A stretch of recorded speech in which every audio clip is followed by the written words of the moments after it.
Hola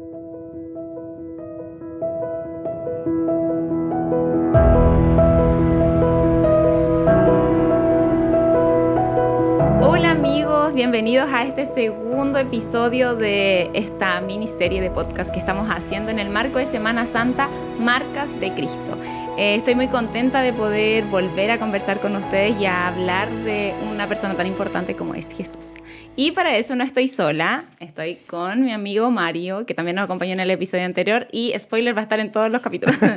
¿Cómo está? Bien, Nicole, muy contento y gracias por la invitación otra vez. Y yo también, feliz de juntarnos para conversar sobre esta persona tan importante. Muchas gracias por el tiempo, Pastor. Lo valoramos demasiado. Hoy día vamos a hablar, tenemos una temática muy importante. Bueno, todos los días ha sido importante, pero el título me llega poderosamente. Dice, maravillosamente diferente. Así se llama el título de hoy. Y habla, por supuesto, de Jesús, de lo que vino a hacer a esta tierra y de lo que cambió en la sociedad, no solo de ese momento, sino que desde ahí hacia adelante y hasta hoy, y quizás va a seguir cambiando vidas en la medida en que vaya las personas conociéndolo. Y queremos comenzar con este versículo que está en Juan 1:11 y dice, a lo suyo vino y los suyos no le recibieron. Me da un poquito de pena leer este extracto de este versículo porque, ahora nosotros sabemos el contexto, vemos lo que pasó de principio a fin y entendemos un poco más acerca de la misericordia y la gracia del Señor, pero en su tiempo las personas, los judíos, esperaban a otro Mesías, a otras características de esa persona. Porque tenían un perfil distinto. Exacto, lo esperaban a él, pero esperaban a otra persona completamente distinta y es por ahí un poco que va la temática, ¿cierto? Bueno, no lo recibieron, tristemente es una realidad. Lo que el texto bíblico señala es que el Señor Jesús esperaba ser recibido, aceptado y haber sido una bendición para quienes, hablando del pueblo de Israel, oraban constantemente, clamaban por la venida del Mesías, tenían festividades donde ellos en sus momentos más especiales de la festividad, en el clímax de sus ceremonias, estaba la petición, Señor, cumple tu promesa, envía al Mesías. Y cuando el Mesías estaba allí, no lo vieron, no lo reconocieron, lo rechazaron. Y ya sabemos qué pasó, no solo lo rechazaron, sino que forzaron para llevarlo a la cruz del Calvario. Ajá. Ellos esperaban a otra persona y creo que ahí va un poco con el concepto que traemos ahora en este momento del capítulo, los paradigmas. ¿Usted conoce qué es lo que son los paradigmas? Bueno, sí, un paradigma es como algo que se siente, se crea como verdad, ¿cierto?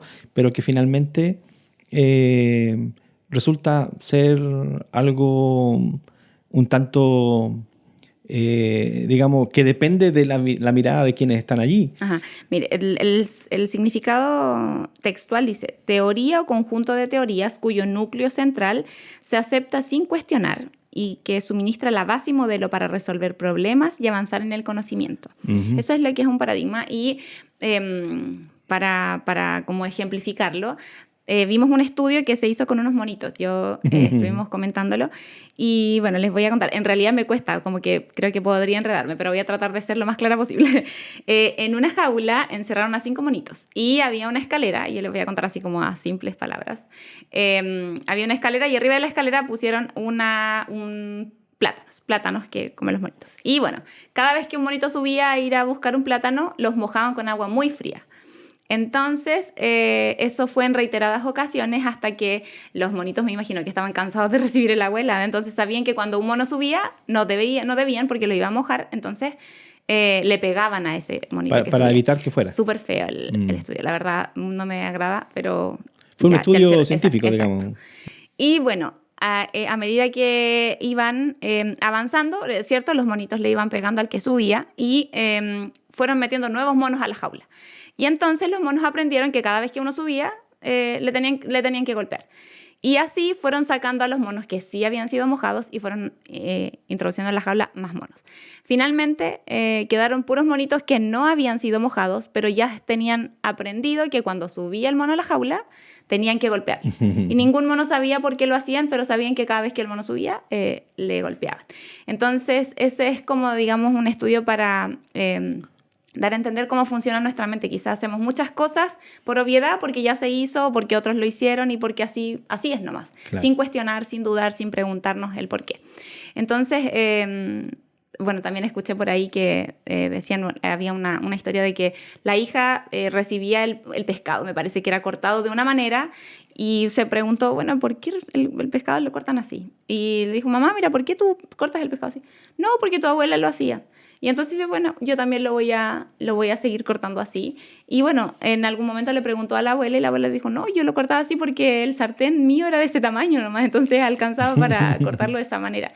Entonces no había un argumento, simplemente se hacía. ¿Por qué? Porque mi mamá lo hizo y mi abuela lo hizo y así. Repetimos lo que vemos y lo asumimos como algo que así tiene que ser. Claro. Entonces, quizá en ese tiempo en el que Jesús llegó aquí a la tierra, sucedía mucho esto, había muchas personas que hacían lo que les correspondía. Entiendo que el pueblo de Israel estaba bajo el yugo romano y tenía había mucha metodología en cuanto a muchas leyes al guardar el sábado, entonces eran muy estrictos con eso y claro, ellos esperaban algo que no recibieron cuando vino Jesús. Uh-huh. Entonces podemos hablar un poco de eso. Sí, la verdad es que Jesús vino a cambiar esos paradigmas, ¿no? Jesús vino y en su diario vivir, en su predicación, en su enseñanza, en su trato con la gente, Él cambió muchas cosas que para el pueblo de Dios en ese tiempo, para los hijos de Dios, fue muy chocante. De hecho, fue entre las razones por qué Cristo fue rechazado, a propósito del texto que leía de Juan 1:11, es justamente porque a ellos los golpeó, digamos, en el rostro, una realidad distinta a la que ellos conocían y que la creían como una verdad. Por ejemplo, el tratar con gente que ellos consideraban indignos. Jesús vino para romper eso, vino para quebrar un poco la tradición, la santa tradición, diríamos nosotros, que hemos adoptado y como tú bien decías, Nicole, que a veces nosotros repetimos porque lo aprendimos de la sociedad, ¿cierto?, en la cual estamos, lo heredamos de nuestros padres probablemente o de nuestra familia, pero no nos hemos preguntado el por qué se hace, el por qué se hizo y si vale la pena seguir haciéndolo, ¿no? A lo mejor nos encontramos por allí que sí, vale la pena seguir repitiendo porque tiene detrás un principio que es eterno, si hablamos de cosas de principios bíblicos, por ejemplo.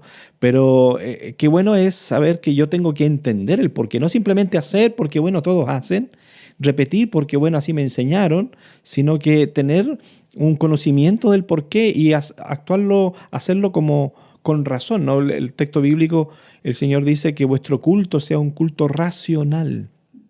¿Qué significa esto? Significa que yo debo entender, debo comprender, no es simplemente por imitación, sino que finalmente la razón me debe llevar a tomar decisiones y eso alimenta mi corazón y finalmente, mira, mucha gente hoy día, por ejemplo, tú hablaste del sábado o de la ley, muchos consideran que la ley ya no debe guardarse y es gravosa para muchos, pero lo que ha pasado en el corazón de algunos que pensaban así es que a la luz de la Escritura lograron comprender lo que la Biblia dice sobre la ley, descubrieron que la ley es eterna, que además refleja el carácter de Dios, por lo tanto no puede cambiar.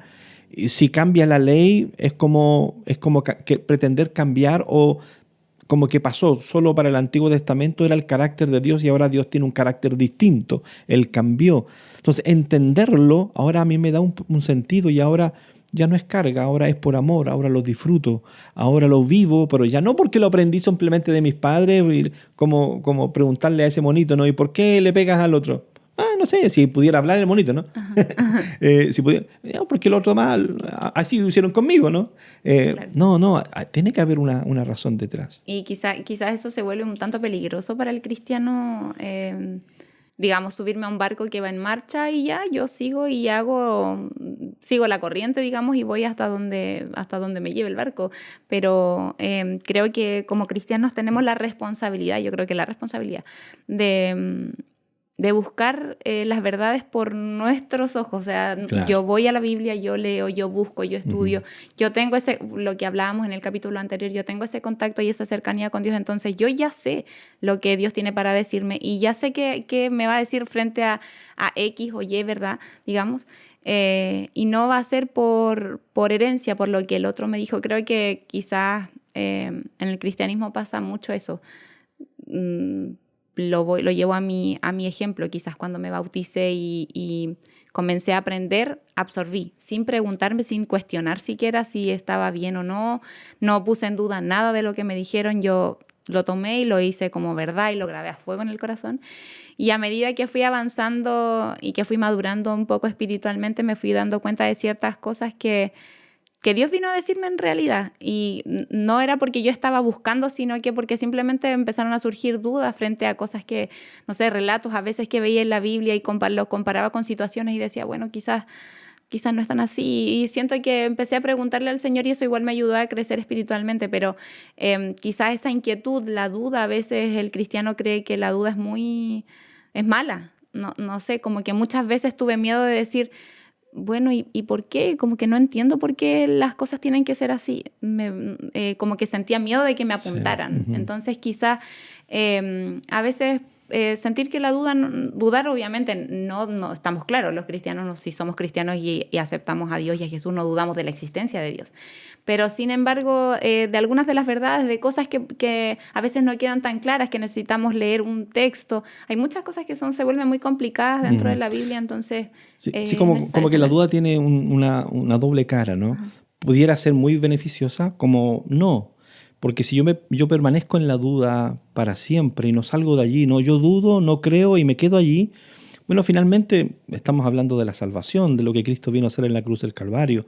Y si yo mantengo mi duda permanentemente en Cristo Jesús, para mí no hay salvación. Por lo tanto, pero la duda, esa duda que me permite a mí investigar, cuestionarme si mis convicciones, si mis prácticas. Recuerda que estábamos hablando de que a veces hacíamos cosas simplemente porque las imitábamos de otros. Bueno, cuestionarme de que si estoy en lo correcto o no, si estoy comprendiendo bien lo que Dios dice y hay una interpretación acertada de los escritos del Señor, esa duda me parece que es de bendición, es buenísima. Peor sería que yo crea que estoy muy bien y me quedo así, ¿no? De hecho, la ley del cielo, la Escritura dirá en la parábola de la semilla de mostaza, en algún momentito vamos a hablar a lo mejor de las parábolas también, sería interesante. La parábola de la semilla de mostaza nos muestra que hay una ley del cielo que es el crecimiento. Que aunque es la más pequeña de todas, dice, llega a ser la más grande de las hortalizas. Crecer, crecer, crecer. ¿Cómo crezco si yo siento que estoy bien, en lo correcto? Me parece que hay un punto allí, ¿no? La duda, digamos, es natural en el corazón humano. Pero quizás podríamos aclarar que es dentro del contexto de que, o sea, no estamos dudando de la existencia de Dios, ni de la existencia de Jesús, ni de su sacrificio, digamos, ni de su gracia, sino que quizás del proceso del cristiano en el caminar, en el avanzar, en el crecer espiritualmente hablando. Y quizás esa duda hace que uno avance, porque finalmente si no tuviera ese interés, que quizás esa duda se puede transformar en interés de estudiar, Claro. de buscar a Dios.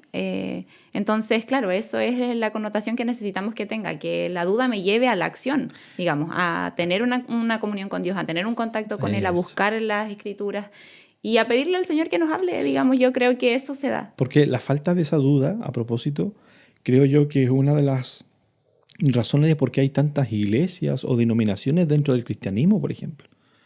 Si tenemos solo una Biblia, hay solo un Dios y un Salvador, y la Biblia no es que podamos interpretarla cada uno como quiera y bueno, siempre va a estar bien, no importa lo que tú entiendas. Hay un mensaje aquí.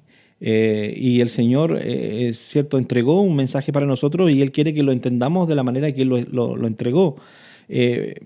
Pero la falta de cuestionarnos, más que de acomodar la Biblia a nuestra vida, es de nosotros cuestionarnos, tener la duda, ¿será que estoy comprendiendo bien? ¿Será que yo estoy entendiendo bien? ¿Por qué hago lo que hago? ¿Por qué, volviendo al ejemplo que dabas, Nicolás, hace un momento, ¿por qué guardo el sábado?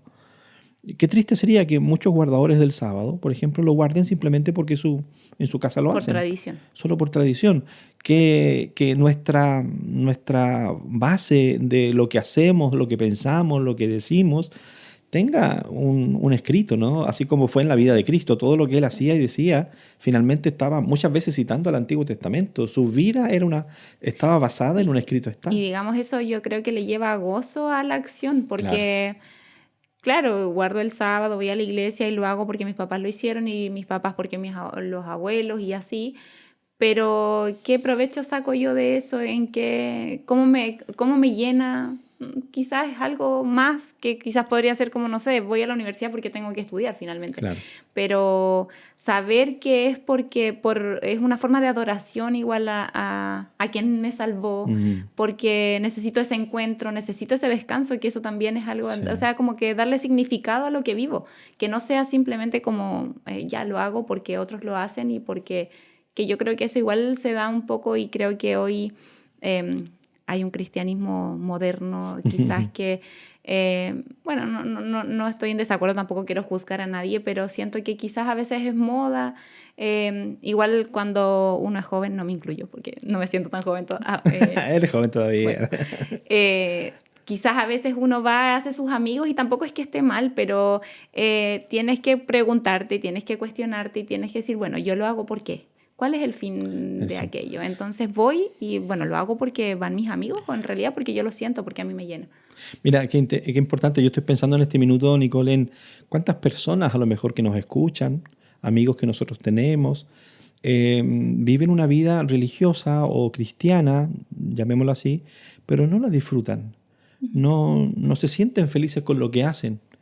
Y quizás lo que falta es justamente eso. Si nosotros abrimos la Biblia en Apocalipsis capítulo 1, versículo 3, hay un texto que a mí me fascina, porque es una promesa.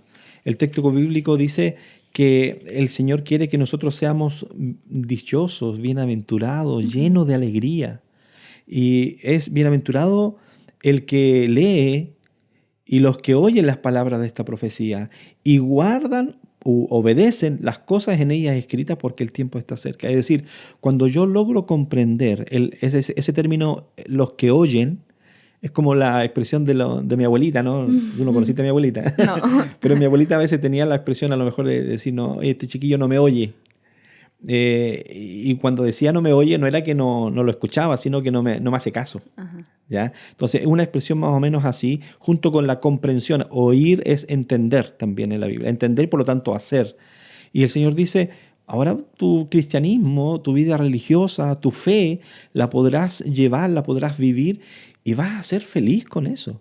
Te va a llenar, va a ser de gozo. ¿Pero por qué? No porque lo imitaste, no porque lo aprendiste y es lo que nuestra familia hace por generaciones. No, es porque tuviste un encuentro personal con Jesús, con su palabra, lograste con la ayuda del Señor comprender la razón del por qué a lo mejor de esa práctica, si es que esa práctica estaba bien, probablemente no esté bien todas las prácticas, todas las costumbres o tradiciones, pero si está bien, descubriste ahora la razón del por qué. Entonces ahora, antes lo hacías simplemente por imitación o por obediencia a tus padres, pero ahora lo haces por amor a Jesús.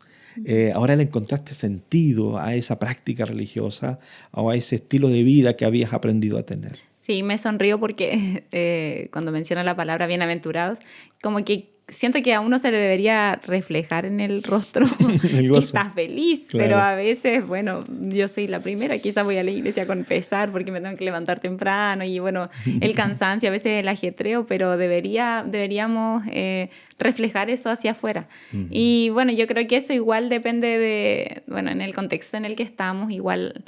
como mencionábamos en el capítulo anterior, el ajetreo, el mundo va muy rápido, tenemos muchas cosas que hacer, a veces estamos cansados, pero que eso no nos quite la felicidad de poder vivir una vida con Jesús, de poder vivir nuestro cristianismo y de quizás eso, entender, darle sentido a todo lo que hacemos y decir, bueno, ya, no importa el cansancio, voy porque Jesús me salvó y yo necesito estar con Él, necesito vivir este tiempo con Él. Bueno, quizás en eso también Jesús fue diferente, ¿ah? No sé si tú has visto las películas que se hacen, ¿cierto?, en el mundo sobre la vida de Cristo. Hay muchas.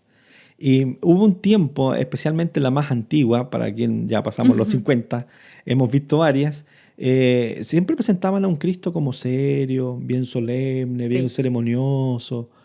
Pero estas últimas décadas se han ido haciendo otras producciones donde no vamos a decir cuál.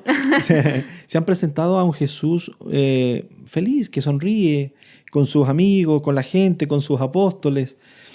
Bueno, en eso también Jesús marcó la diferencia, porque el líder religioso de la época era un hombre serio. La sonrisa era una expresión de locura, no, este es tonto, digamos, una persona que es necio, el necio es el que se anda riendo constantemente.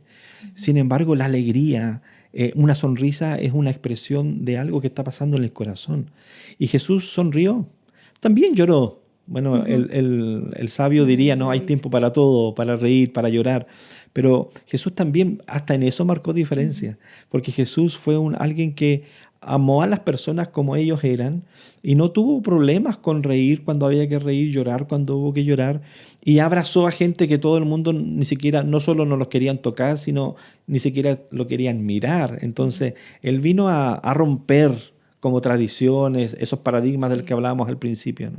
Hablando, o sea, retomando ese concepto de los paradigmas y también juntándolo con la duda, nos vienen a la mente las parábolas, que Ujú. mencionamos que íbamos a hablar un poco de ellas. Bueno, quizás hay versículos que nos aclaran el porqué del uso de las parábolas en las predicas de Jesús.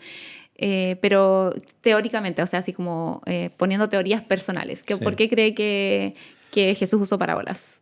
Bueno, él era un maestro. Eh, una de las cosas que Cristo hizo más que predicar fue enseñar. Y más que enseñar fue sanar. Es decir, practicó su evangelio, digámoslo así. Pero fíjate que cuando el Señor nos envía a nosotros en la gran comisión y nos dice ahora a sus discípulos, vayan y hagan más discípulos, Él hace un énfasis en la enseñanza. No le dice, y predíquenle todas las cosas que yo les he predicado. Le dice, y enséñenles todas las cosas que yo os he enseñado. Él tenía el concepto de la enseñanza y la parábola era un recurso didáctico, un recurso que él le permitía tomar de una situación que era como cotidiana para ellos, conocida para ellos, del diario vivir. La tomaba, por ejemplo, la figura de un redil, y él hablaba de un redil y la mente del que escuchaba sabía que se refería a un lugar donde se reunían y se cuidaban las ovejas y donde había un pastor. O cuando hablaba del trigo y la cizaña, o cuando hablaba del sembrador que salió a sembrar y parte del terreno cayó en distintos caminos, ¿cierto? En la piedra, en la zarza, etc. Esas eran cosas que para el pueblo que escuchaba eran muy común. Entonces, tomaba la mente del que escuchaba y lo llevaba de lo conocido a lo desconocido para compartirle, desconocido en el sentido de que les iba a enseñar principios eternos, les iba a hablar acerca del reino de los cielos. Pero él empezaba muchas veces con sus parábolas diciendo, el que tiene oído oiga. Cosas rarísimas. Esa expresión también nos dice que las parábolas era también para probar quiénes eran, quién les seguía. Fíjate que esa expresión, por ejemplo, hay un texto ahí en Marcos capítulo 4, donde pareciera duro, ¿no? Mira, no, a Sí, lo mejor para leámoslo. nuestros amigos Sí, capaz que hay que leerlo. ¿Lo tienes ahí? sí, Marcos Marcos 4, 10 al 10 12. al 12 dice, cuando estuvo solo, los que estaban cerca de él con los 12 le preguntaron acerca de esta parábola y les dijo, a vosotros es dado saber el misterio del reino de Dios, pero a los que están afuera todo se les dice por medio de parábolas, para que al mirar vean y no perciban, y al oír oigan y no entiendan, para que no se conviertan y sean perdonados. Me río porque pareciera que Jesús no quería, Como no que da la quería, impresión no que... quería que entendieran, no querían que Bueno, aplicaran la enseñanza, ni quería que supieran nada. bueno, ahí de paso un pequeño paréntesis. Ahí está otra vez la expresión oír y entender, ¿no? Ajá. Al que oigan y no entiendan. Del que yo hablaba a propósito de Proverbios, o sea, de la bienaventuranza de Apocalipsis. Pero fíjate que estas palabras de Jesús, para que no pensemos que realmente Claro, Claro, la es que esa es primera la impresión que da, es que que, no quiere. bueno, pareciera que no quería que entendieran. Bueno, Jesús toma esta parábola de Isaías. Eh, Porque en los tiempos de Isaías, Dios llama a Isaías para predicarle un mensaje a un pueblo que no quería oír, a un pueblo que se había rebelado, a un pueblo que se había apartado tras dioses ajenos. Y entonces el Señor como que describe la condición del pueblo y fue cuando llama a Isaías. Entonces Jesús toma esta expresión del libro de Isaías, del capítulo 6 de Isaías, para un poco reflejar también la condición del pueblo de la época. Porque ellos esperaban al Mesías, pero no querían conocer al Mesías. Ellos esperaban la consolación de Israel, le llamaban ellos, que era la venida del Hijo de Dios, pero no estaban listos porque ellos querían seguir sus propias teorías, estaban tan afanados con sus propias enseñanzas, habían puesto más cargas sobre los creyentes, digámoslo así, de lo que Dios mismo había hecho. Entonces estaban muy como ensimismados, diría, estaban tan enamorados de su práctica, de su propia enseñanza, que no querían escuchar la del Señor. Pero también hay otro elemento aquí que me gusta que se repite en todos los evangelios, inclusive hasta en la cruz del Calvario, en el camino al Calvario, en su sepultura, en su resurrección, en todo su ministerio se repite una constante, que yo creo que también tiene como propósito esto, que el salmista declara que el Hijo de Dios hablaría en parábolas. Entonces, ¿qué significa esto? Yo tengo ahí el Salmo 78, el verso 2. El salmista dice, hablando del Mesías, dice que él hablará en parábolas al pueblo. El texto... Es para cumplir igual la profecía. Entonces, ¿qué significa esto? ¿Por qué el Salmo 78? Estaba buscando el Salmo. Dice, abriré mi boca en parábolas o en proverbios, hablaré cosas escondidas desde tiempos antiguos. Haciendo una alusión al Mesías también. ¿Y por qué subrayo esta idea, Nicole? Porque a mí me gusta este tema de Cristo. Todo lo que Cristo hacía, muchas de las cosas que él hablaba, eran para que el pueblo, al oírlo y al verlo, su mente se fuera al Antiguo Testamento. En el capítulo anterior hablamos de Juan, ¿no? Juan presenta a un Jesús que dice constantemente yo soy la luz del mundo, yo soy el camino, yo soy la verdad, soy la vida, yo soy la resurrección, etc. ¿Para qué? ¿Por qué Cristo repite tanto esas cosas? ¿Por qué cita tanto al Salmo? ¿Por qué a Isaías? ¿Por qué el Antiguo Testamento? Porque lo que él esperaba es que la gente, al escucharlo hablar, volviendo a las parábolas, enseñar en parábolas, dijera, si el Mesías iba a venir, y dice los salmos que nos iba a hablar en parábolas. Y para ellos el Antiguo Testamento era como era la escritura, era la Torá, era la ley. Muchas veces el concepto de ley para ellos o era el decálogo bíblico, o era el Pentateuco, los 5 libros de Moisés, o todo el Antiguo Testamento, los profetas. Los patriarcas y los profetas también le llamaban a todo ello, también depende del contexto, también le llamaban ley. Entonces, Jesús hablaba así, enseñó así, en primer lugar, para probar, ver quién realmente le busca con intención y de corazón. Y en segundo lugar, para que lo identificaran. Fíjate que todas las profecías que se dan en el Antiguo Testamento que anuncian al Cristo, muestran, ayudan hasta con la historia. No sé, ¿te acuerdas de Daniel capítulo 2? Por ejemplo, con los amigos, a lo mejor más de alguno habrá escuchado Daniel capítulo 7, muestran reinos, bestias y años específicos, ¿cierto? ¿Todo con qué objeto?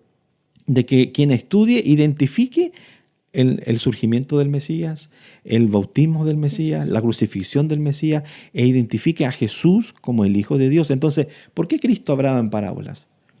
Porque él sabía o él esperaba que las personas, estando tan preocupadas por el Mesías, supieran que si de pronto aparece el Mesías, entre las características del Mesías es que él hablaría en parábolas. Entonces era una forma de identificarse. Y para cumplir igual lo que decían del Antiguo Testamento. Entonces esa identificación habría permitido en muchos que dijeran, habla en parábolas.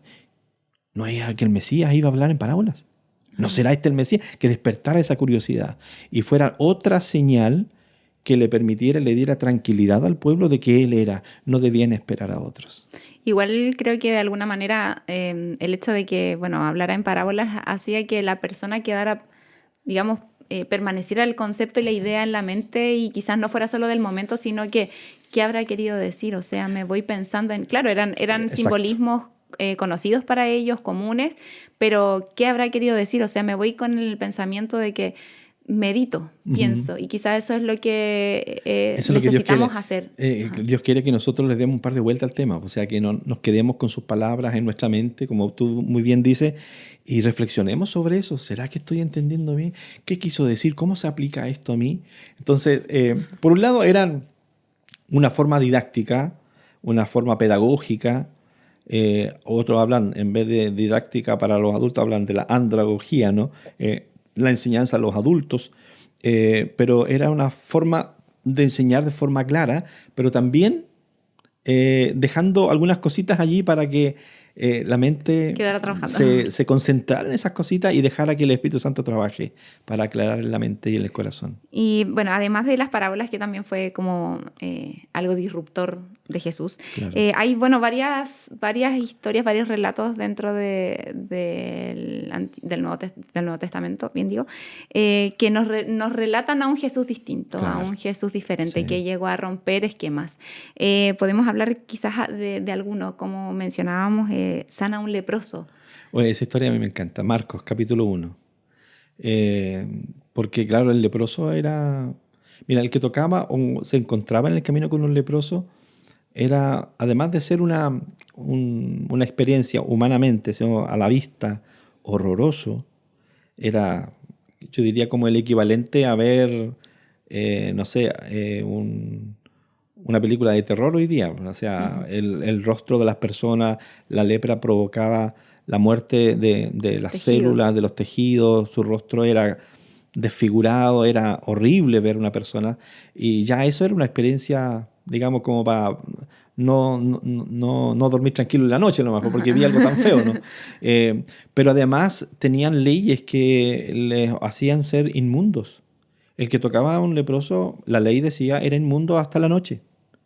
¿Qué significaba ser inmundo? Significaba no puedes participar de los ritos y ceremonias del culto. Que eran muy importantes para supongamos que justo va el padre de familia con el cordero para llevarlo al templo, para sacrificarlo, ese cordero que representaba al verdadero cordero que vendría a morir, a Jesús, en la cruz del Calvario, y en el camino se topan con un leproso y sin querer lo toca. Hasta ahí llegó su caminata al templo. No podía, tenía que volverse a su casa, no podía seguir porque quedaba inmundo hasta la noche. Si era inmundo no podía entrar al templo. El templo era algo sagrado. Entonces, claro, cuando vemos a Jesús no solo no huyendo de un leproso, sino que acercándose, tocándolo, hablándole, dedicándole tiempo, escuchándolo, teniendo misericordia de él. El texto bíblico dice que ese leproso se acercó hincado a la rodilla y le dijo, si quieres puedes limpiarme. Y Jesús le dijo, quiero, sé limpio, y lo tocó, y cuando le habló, la lepra se fue. Eso fue, yo creo que para quienes estaban mirando, algunos que a lo mejor no creían en Jesús, fue como, inmundo hasta la noche.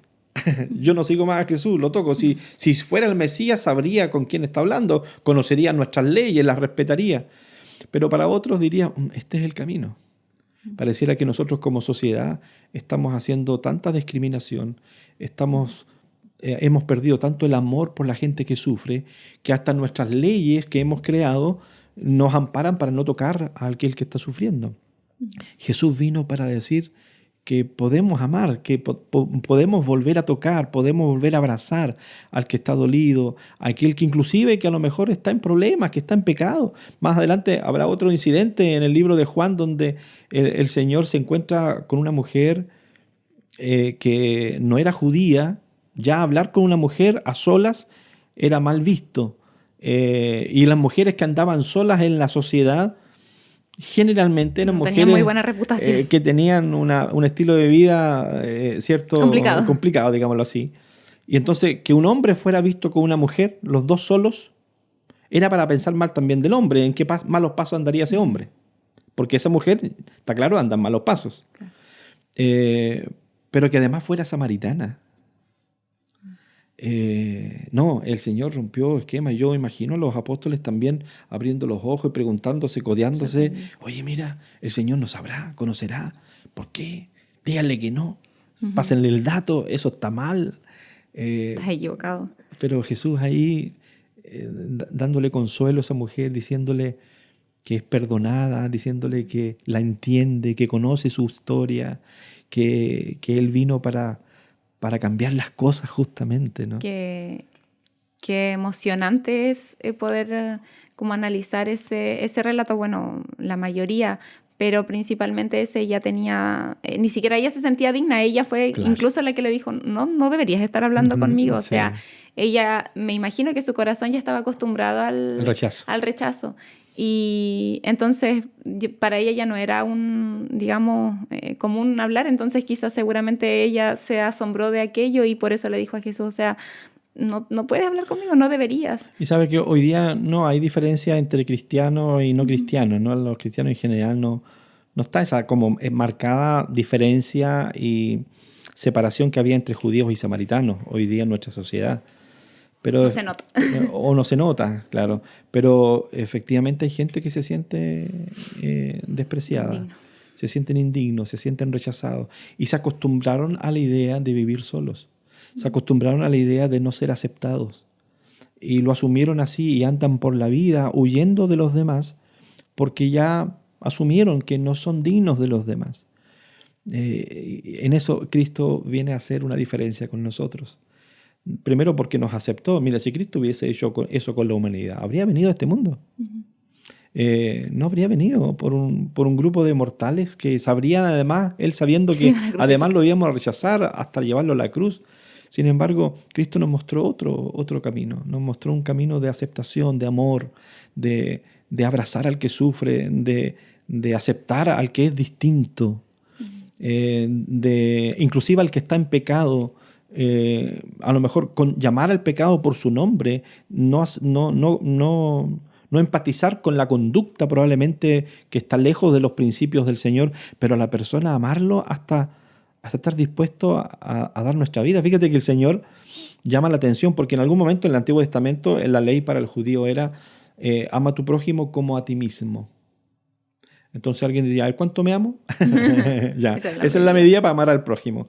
Pero luego vino Cristo y le dijo, un nuevo mandamiento os doy, que os améis los unos a los otros, pero como yo os he amado. Chuatas, diría alguien, ¿no? Ahora la vara es más alta. Mucho más. La vara ya no es el amor que me brota a mí por mí mismo, algo natural. Probablemente si es que es natural, sabemos que el amor proviene de Dios. Pero ahora tengo que amar a mi prójimo, tengo que amar a mi enemigo, a ese ser despreciable que siempre rechacé y que todos a lo mejor rechazan. Tengo que amarlo como Cristo nos amó. Y yo me pregunto, ¿y cuánto nos amó Jesús? ¿Cómo expresó su amor? Hasta la muerte. ¿Estoy yo amando como Jesús amó? Quizás eso igual es cuestionándonos a nosotros mismos como cristianos, que a veces no medimos cómo tratamos al prójimo. Somos súper juiciosos, me incluyo. Somos súper rápidos en apuntar cuando alguien está en el error. Eso, o sea, yo creo que a todos nos aflora. ¿Por qué se hace tan difícil? Como que no lo entiendo. Pero tenemos que pedirle a Jesús que nos permita ver al resto como Él, a través de sus ojos. Mira, Nicole, yo creo que para mí este es un tema muy sensible, ¿eh? Porque yo observo el ambiente en el que yo me desenvuelvo y yo siento que necesitamos en primer lugar decirle a las personas que nos están escuchando si alguna vez alguno de los cristianos como nosotros te hizo sentir mal, te hizo sentir incómodo, a lo mejor sentiste rechazo por parte de nosotros porque vestías de una forma distinta, porque creías o pensabas de una forma distinta, por la razón que fuere. Siento que en ese momento no estábamos representando dignamente el amor de Jesús. Pero en segundo lugar yo observo, no sé, dentro del mundo cristiano, no sé, yo veo a conservadores criticando a liberales, liberales criticando a conservadores. Finalmente esa falta de amor y tolerancia está en todos lados. Es lo mismo, pero de distintas veredas. Claro. Entonces, al final, ¿qué es lo que observamos en Jesús? Él vino a romper eso, esa cadena, esa ruta que el ser humano construyó desde el pecado, de hacer distinción, de hacer diferencias entre nosotros, de hacer grupitos ¿cierto? Separarnos, acá estamos los de este color, allá están los de ese otro color. Tú no eres de nosotros porque no piensas igual que nosotros. Eso es propio del ser humano. Cristo vino para unir, Él vino para mostrarnos que podemos amar. Es verdad, fíjate que el Señor un día, dice la Escritura, que separará a dos grupos de personas. Aquellos que creyeron en Él y amaron a la gente, a las personas, y aquellos que no. Y llama la atención porque esto está en Mateo capítulo 25. Dice que vendrá el juicio de las naciones cuando Cristo regrese y pondrá unos a su izquierda y otros a su derecha. Y mira la razón que Mateo describe en palabras de Cristo, que él pronunció, Mateo los describe. ¿Cuál es la razón del por qué separa a uno y los rechaza y a otros los separa y los acepta y les dice, venid bendito de mi Padre? Las razones son, pero justamente lo que estamos hablando. Dice, porque tuve hambre y me diste de comer, tuve sed y me diste de beber, fui forastero, me cubriste, estuve desnudo, estuve en la cárcel y me visitaste. En otras palabras, porque amaste a las personas, a estos mis hermanos más pequeños, por cuanto a ellos lo hiciste, a mí lo hiciste, dice Jesús. Por esto a ti te doy la bienvenida. Finalmente el Señor hace una distinción allí. Y la distinción la hace a partir de nuestro propio juicio. La hace a partir de nuestras propias decisiones. Si nosotros decidimos hacer distinción con los demás o simplemente decidimos amar a las personas como Cristo nos amó a nosotros primero. Entonces ahí el Señor hace la distinción con nosotros. Y la verdad que ahí está en la lucha del cristiano, ¿no? Por eso la importancia de fijar nuestros ojos en Jesús, pasar tiempo con Él. Y yo igual creo que deberíamos, o sea, lo que tenemos que hacer es mirarnos hacia adentro. Quizás me siento muy identificada con lo que usted mencionaba, pastor, desde hace un tiempo. Mi vida espiritual yo creo que ha ido avanzando porque el Señor quizás la ha llevado hasta ese punto. Y quizás me sentía como de un lado de la vereda, un poco juiciosa con algunas cosas. Y me di cuenta que finalmente nada me hacía distinta. Somos todos pecadores, estamos todos en la misma lucha y finalmente unos tienen distintas luchas a la mía, pero estamos todos aquí finalmente y no me hace distinta ser así, pero creo que lo que me ha servido mucho y creo que el Señor me llevó a pensar en esto es en que me tengo que mirar hacia adentro y de lo que me tengo que preocupar es de yo ser aquella que refleje a Jesús, de yo ser, bueno, ¿será que estoy haciendo lo correcto? ¿En qué me falta? ¿Qué puedo mejorar? ¿Cómo puedo avanzar? Porque mientras estamos ocupados en nosotros mismos es súper difícil ver los errores del otro. Pero si nos dedicamos a sentarnos a mirar al resto, bueno, se hace más fácil quizás, pero sí. Ocupémonos en eso, en mirarnos a nosotros, en construir nuestra relación con Jesús y en pedirle que Él pueda derribar quizá esa estructura de vida que acostumbramos a llevar y que saque todo de nosotros y ponga en nosotros todo de Él. Mira, a mí me llama la atención, Nicole, porque en algún momento el Señor les dice a los que estaban escuchando esto en el contexto conocido como el sermón de la montaña, o las enseñanzas de la montaña, dicen otros, Él llega a decir, ¿por qué miras la paja en el ojo de tu hermano y no ves el tronco, la viga que está en tu propio ojo? A mí me llama la atención el que el Señor asume que cuando yo estoy mirando el error de mi hermano, el error que está en mí es más grande. Lo asume enseguida. ¿Por qué no mira? Porque podía haber dicho, usando los mismos términos, ¿por qué mira la paja en el ojo de tu hermano y no ves la paja que está en tu propio ojo? No, él dice, ¿por qué no ves la viga que está en tu propio ojo? Y sabes que estudiando el texto he llegado a la conclusión de que el Señor, ya el hecho de juzgar a otro, es una falta más grande que cualquier otra falta que tenga el otro, que yo me esté mirando. Por eso dice, automáticamente, si tú te fijas en el error, en la paja del ojo de tu hermano, automáticamente en tu ojo hay un tronco, hay una viga. Ya no es una pajita, es un pecado mayor. Si es que hubiera diferencia de pecado, hay un mayor. ¿Por qué? Porque el Señor pareciera que ese es como la raíz de muchas otras cosas, el fijarme en el defecto de los demás. Y ahí podemos ir al ejemplo que aparece en la Biblia de María Magdalena, ¿cierto? Que la trajeron a los pies de Jesús para que la gente esperaba que Él dijera, adelante. Bueno, el Señor los hizo ver, ¿no? Les hizo ver. Porque, bueno, en Juan capítulo 4 está este relato de la mujer samaritana, ¿no? Perdón, en 8, capítulo 8. De María Magdalena. Sí, de la mujer adúltera. Y claro, ese relato donde un grupo de personas traen a una mujer que estaba cometiendo acto de adulterio, dice la Biblia, la toman del mismo acto de adulterio y la llevan, la arrastran, humillándola en una plaza pública, probablemente en un camino donde había mucha gente, y estaba Jesús allí, y la arrojan al suelo frente a Cristo con piedras en sus manos. Y ahora, para probar a Jesús, dice la Escritura, Moisés mandó a apedrearla. ¿Qué hacemos? ¿Tú qué dices? ¿Qué hacemos? Claro, si Jesús decía, si él pisaba el palito, decimos nosotros, ¿cierto? Si él caía en la trampa y decía, bueno, si Moisés lo dijo, ya apedreen, entonces lo acusaban contra los romanos porque un judío no tenía la facultad, aún viviendo en su propio país, de condenar a muerte a nadie. Eso lo podían hacer solo los romanos. Entonces querían sacarse a Jesús del camino y lo acusaban con el César. Pero si decía, no la apedreen, entonces se levantaba contra Moisés. Entonces, por cualquier lado lo iban a pillar. Entonces el Señor dijo, bueno, el que esté libre de pecado, el que no tiene ningún tronco, el que no tiene ninguna viga en su ojo, ¿ya? Tire la primera piedra. Aquí como que le hizo ver, ¿no? Ustedes están hablando del pecado de ella, y el vuestro. Y llama la atención, ¿no? Hay una película que fue muy, muy renombrada hace algunos años atrás, que hizo Mel Gibson, ¿no? La Pasión. La Pasión de Cristo. Donde la imagen de cuando Jesús con su dedo escribe en tierra, ¿cierto? Y escribe los pecados de las personas que estaban allí. A mí me llama la atención cómo el Señor manifiesta aquí otra expresión de otra manifestación que para ellos pudo haber sido, oye, conoce mi corazón. ¿Quién más que Dios puede saber eso? Pero no reaccionaron frente a las parábolas como una señal. Yo soy el Cristo, enseño en parábolas. El Antiguo Testamento diría que el Mesías enseñaría en parábolas.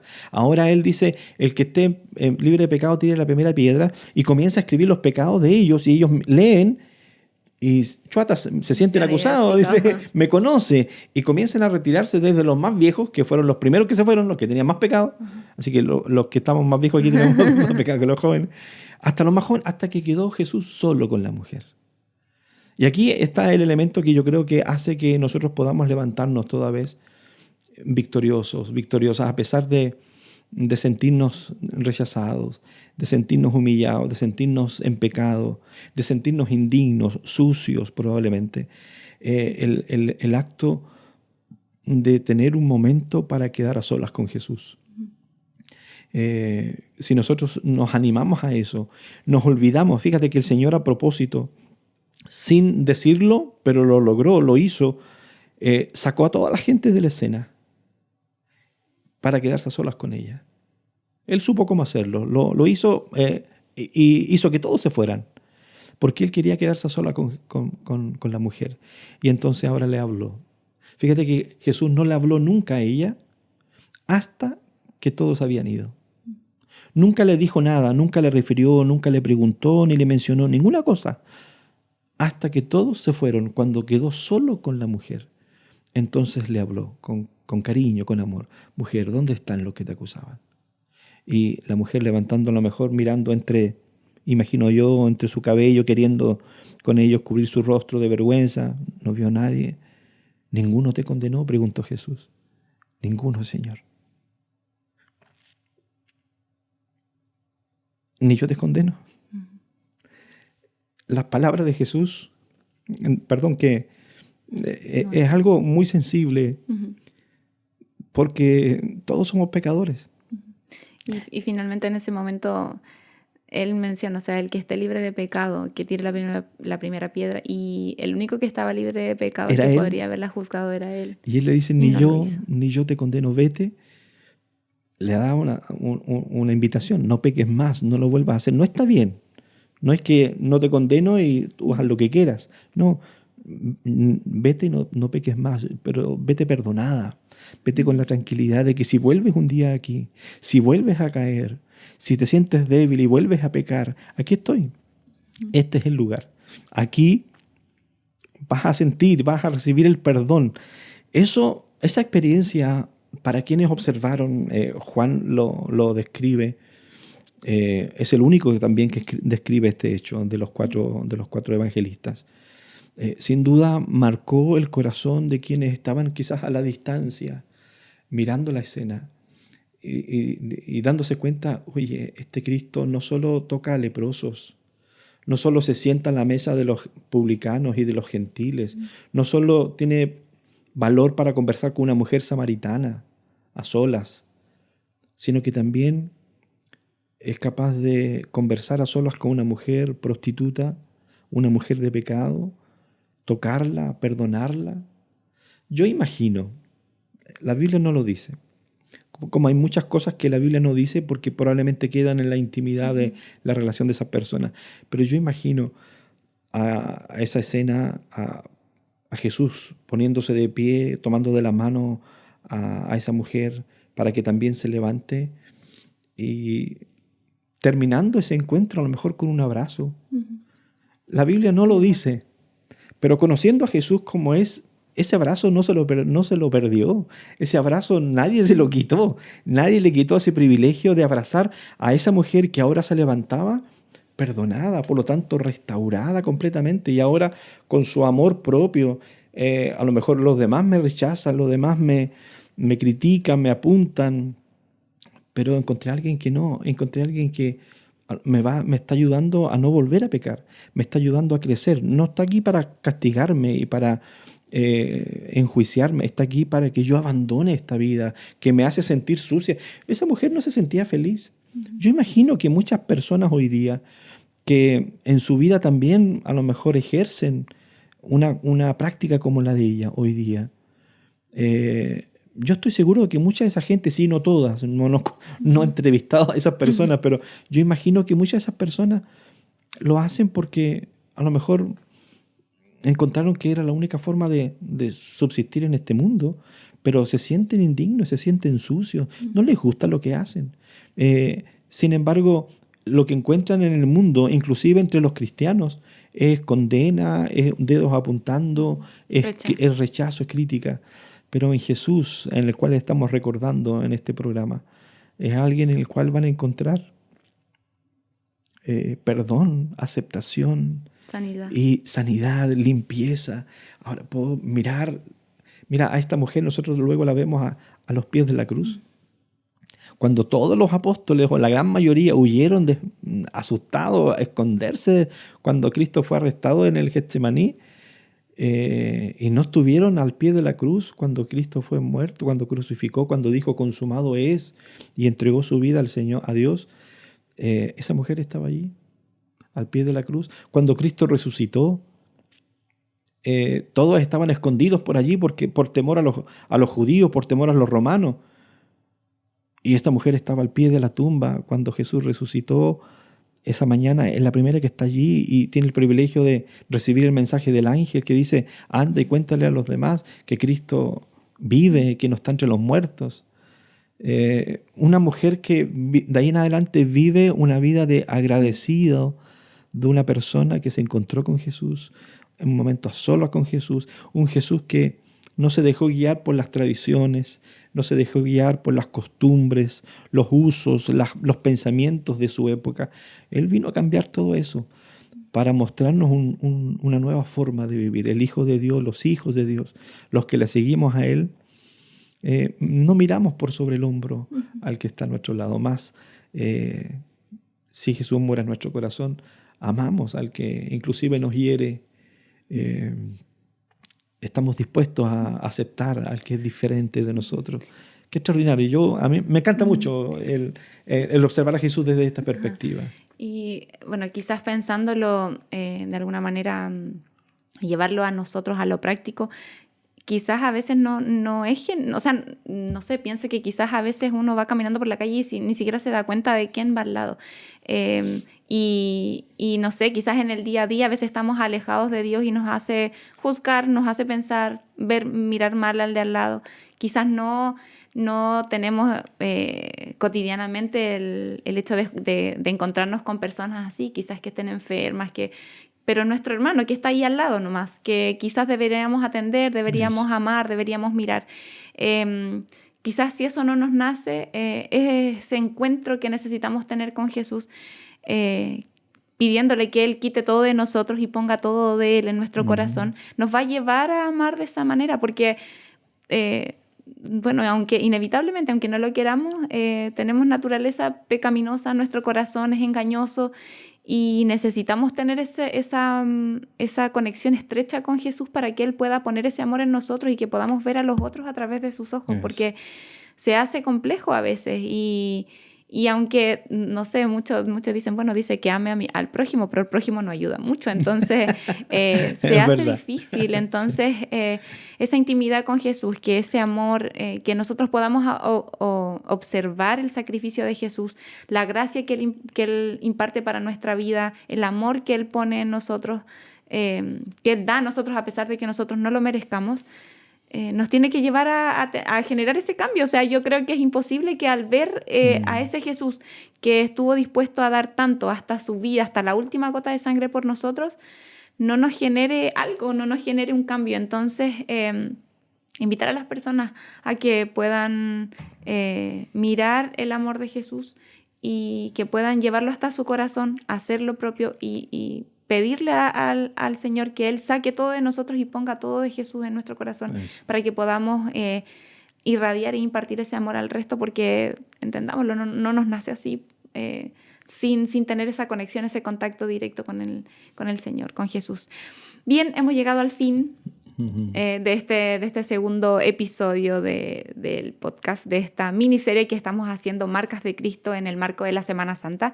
Así que les invitamos a que mañana puedan volver a conectarse allí, a que estén pendientes de nuestras redes sociales para el siguiente capítulo. Vamos a invitar también a Mario a que pueda acompañarnos en este tercer capítulo y vamos ahí a ver de qué seguimos hablando. Obviamente va a ser de Jesús, pero vamos ahí a ver la temática. Muchas gracias por acompañarnos. Un abracito. ¿Algún mensaje para el cierre? ¿Algo que podamos decir? Más que nada agradecer, Nicole, por la oportunidad de conversar sobre esto y ojalá que nuestro diálogo muy, muy humano pueda ser de alguna ayuda para los amigos que nos escuchan o nos ven. Eso, entonces nos vemos mañana. Que estén bien. Nos vemos. Chau.